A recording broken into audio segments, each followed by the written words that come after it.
Halo Bapak Ibu, saudara-saudari sekalian, lovers and haters. Salam cerdas Indonesiaku. Jumpa lagi kita pada kesempatan kali ini. Bagi Anda yang belum subscribe channel saya, silakan subscribe channel saya. Tekan loncengnya agar Anda dapat notifikasi setiap kali saya mengupload video-video saya. Oke, pada kesempatan kali ini saya akan membahas mengenai inisiatif dari 5 negara, yaitu Brasil, Rusia, India, China, dan South Africa, Afrika Selatan. Yang kalau disingkat dari kelima inisial nama negara itu adalah BRICS, B-R-I-C-S. B-nya itu Brasil, R-nya itu Rusia, I-nya itu India, C itu China, S-nya itu South of Africa, Afrika Selatan. Nah, kelima kepala negara ini berinisiatif ya sejak dari beberapa waktu yang lalu ya, untuk menciptakan mata uang baru lah, kira-kira begitu. Kenapa? Begini, seperti yang kita ketahui, di dunia perdagangan internasional, dolar Amerika Serikat adalah mata uang yang paling kuat dan paling banyak digunakan, ya. Nah, ya kita tahulah, orang kalau transaksi dengan negara manapun ujung-ujungnya pakai US dollar gitu ya. Sehingga US dollar itu sudah jadi alat pembayaran internasional dan menjadi mata uang cadangan utama bagi bank-bank sentral di seluruh dunia. Jadi kalau dia seenak-enaknya cetak-cetak duit gitu ya, seakan-akan nggak masalah. Coba Indonesia seenaknya cetak duit, China seenaknya cetak duit, langsung kena masalah ya, inflasi lah segala macam. Amerika mah seenaknya aja cetak duit, oke?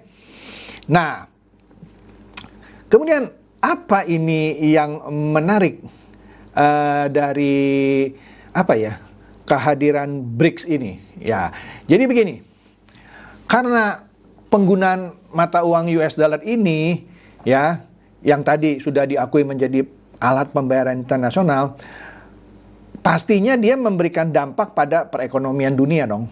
Iya, ya kan? Nah, dia menjadi basis dari setiap harga barang atau jasa. Dan US dollar ini juga menjadi instrumen dalam perdagangan komoditas seperti minyak atau emas. Semuanya direlasikan dengan US dollar gitu ya. Coba Anda cek harga emas selalu ya dikaitkan dengan US dollar gitu ya. Jadi kenaikan atau penurunan dari US dollar juga mempengaruhi harga si emas itu gitu ya. Nah, di mata uang Indonesia dan lain tinggal ngikutin aja ya.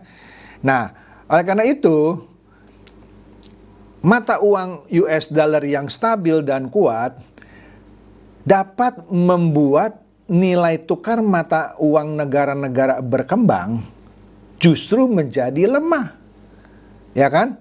Sehingga harga barang atau jasa dari negara-negara tersebut menjadi lebih mahal. Ya.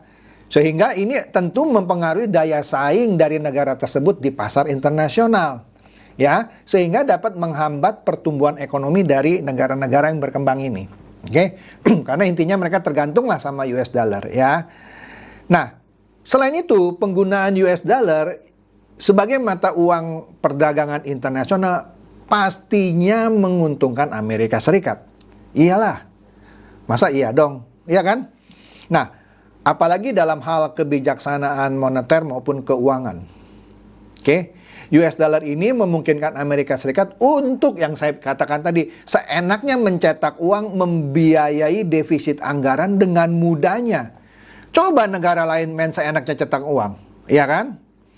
Nah, Amerika seenaknya cetak uang ya, karena mata uangnya jadi mata uang standar, nggak ada urusan dia, ya kan? Nah, padahal negara-negara lain itu termehek-mehek gitu ya, mempertahankan stabilitas mata uang mereka untuk meminimalkan risiko inflasi. Jangan coba-coba misalnya, siapa itu pernah bilang ya, Mardi Gusontoloyo bilang, ya Indonesia cetak uang aja. Dia nggak ngerti. Dia nggak ngerti kalau rupiah itu bukan mata uang internasional. Kalau Amerika, mata uang US dollarnya adalah mata uang internasional. Mau seenaknya cetak uang, tidak begitu terpengaruh sama inflasinya. Ya orang dia mata uang internasional. Lah, kalau Mardigu Sontoloyo bilang Indonesia cetak uang aja sebanyak-banyaknya, nggak bisa karena rupiah bukan mata uang internasional. Udah mulai pinter ya. Nah, kemudian ada gerakan yang namanya dedolarisasi.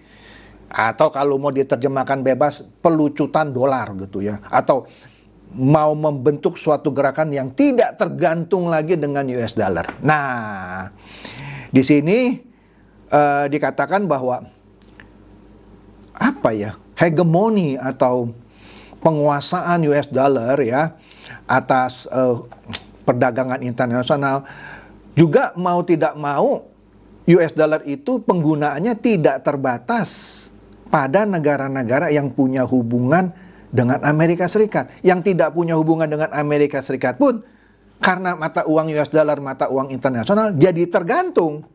Iya kan? Nah, jadi dengan kata lain karena negara-negara itu tergantung terhadap US dollar, mau nggak mau harus tunduk terhadap yurisdiksi Amerika Serikat untuk menghindari sanksi ekonomi.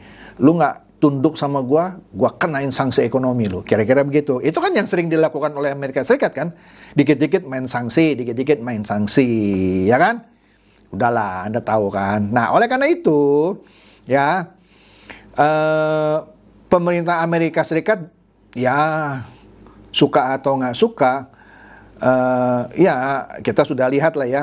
Sekali lagi ya, suka atau tidak suka, pernah tanda kutip sewenang-wenang lah untuk memutuskan misalnya secara sepihak perjanjian nuklir Iran pada tahun 2015 dan 2018 serta mengancam perusahaan-perusahaan asing yang melakukan hubungan bisnis dengan Iran. Mau nggak mau orang takut gitu. Coba kalau kita ikut nggak mau tunduk gitu ya sama ancaman Amerika Serikat, tetap kita berbisnis dengan Iran, wah kena sanksi. Karena kenapa? Dia yang megang kontrol gitu ya atas keuangan dunia. Ya. Kemudian karena dia berperang sama Iran dan dia melarang negara-negara untuk berbisnis dengan Iran, mau nggak mau, contoh ya, ini negara Eropa loh ya, perusahaan minyaknya dari Eropa yaitu Total, yang namanya Total gitu ya, akhirnya harus meninggalkan ladang minyaknya, ladang gas alamnya, ya kan, gara-gara ya Amerika berseteru dengan Iran dan menjatuhkan sanksi, ya, memutuskan secara sepihak, ya. Nah, sekarang ini sebagai informasi, beberapa negara di Eropa, China dan Korea Selatan sudah mulai mengurangi ketergantungan mereka terhadap US dollar, ya. Nah, ini bisa dipandang sebagai usaha dedolarisasi. Istilahnya mau terlepas dari ketergantungan mereka terhadap US dollar, ya. Supaya apa? Ya, supaya mengurangi efek ketergantungan tadi gitu ya. Nah, selain negara-negara tadi yang disebutkan, ya. Nah, China pun misalnya sudah menerapkan kebijaksanaan local currency settlement. Artinya apa? Ya, kita bisa berbisnis dengan China gitu ya, dengan hanya menggunakan mata uang yuan gitu ya, tidak perlu pakai US dollar misalnya.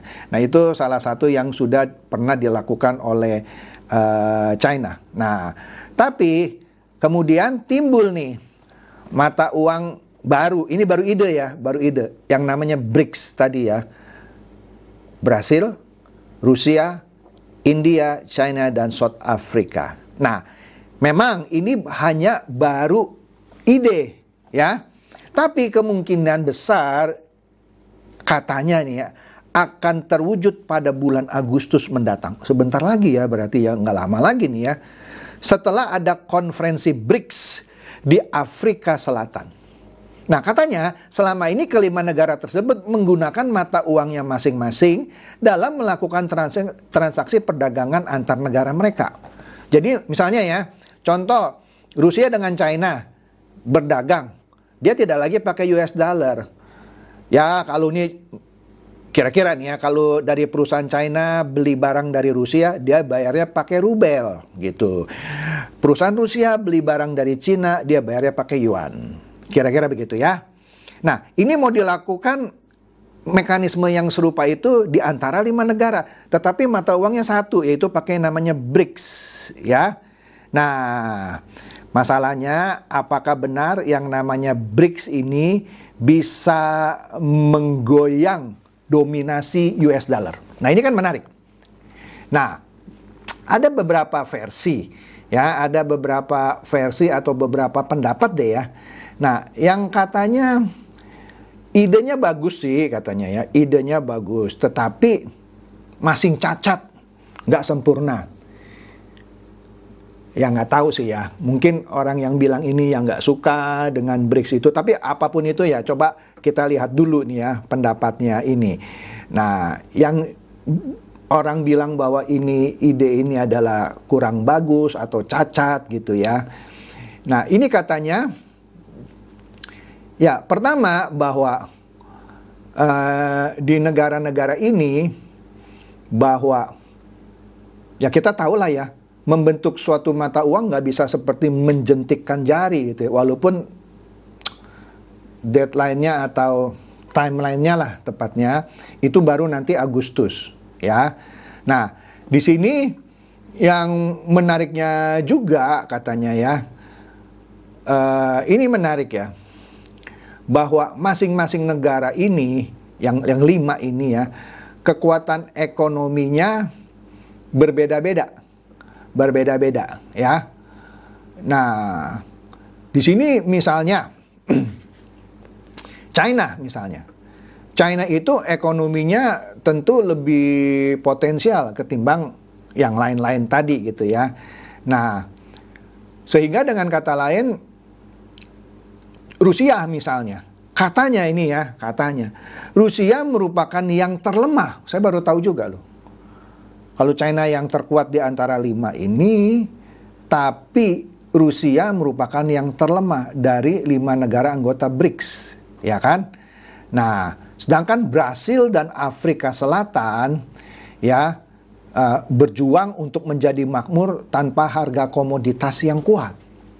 Dia tidak punya komoditas yang kuat untuk mendukung suku bunga rendah dan peningkatan kredit secara domestik, ya. Nah, jadi dengan kata lain teori ini bilang bahwa yang menyatakan ide ini cacat atau masih tidak sempurna karena ketimpangan dari masing-masing negara ini, ya. Tapi oke dah, kan namanya baru ide gitu ya. Tapi kita akan lihat bahwa apakah benar nanti di Agustus ini, ya, mata uang baru ini yang BRICS ini benar-benar muncul. Kalau mata uang baru BRICS ini muncul dan setidaknya dipakai oleh 5 negara ini, setidaknya penguasaan mata uang dolar Amerika Serikat terhadap 5 negara ini setidaknya ya, terlepas dari ide ini sempurna atau masih cacat gitu ya, sudah berkurang. Sehingga misalnya kalau di kemudian hari Amerika Serikat menjatuhkan sanksi kepada Rusia, udah nggak ada gunanya lagi karena mereka bisa menggunakan BRICS gitu ya. Dan bisa saja nanti orang-orang yang mau berbisnis dengan Rusia, China atau itu harus menggunakan BRICS. Sehingga BRICS ini cepat atau lambat menjadi alternatif bagi negara-negara yang ingin berbisnis dengan 5 negara ini. Secara teori sih menurut saya bisa saja kejadian. Walaupun yang saya baca di sini idenya katanya masing cacat. Ya, tapi oke deh ya. Nah, kembali lagi.